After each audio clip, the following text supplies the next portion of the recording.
that back, tighten that up. This handle here, loosen that, turn that, and actually, that's your table elevation. Gonna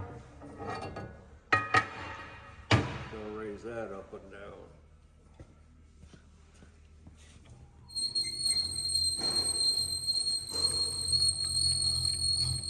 Alright, lock that. Got your start button here, so you can see that nut move. This here is a on-off switch, but it's also your brake. Push that down, it shuts off, push it down and hold it, it's your brake.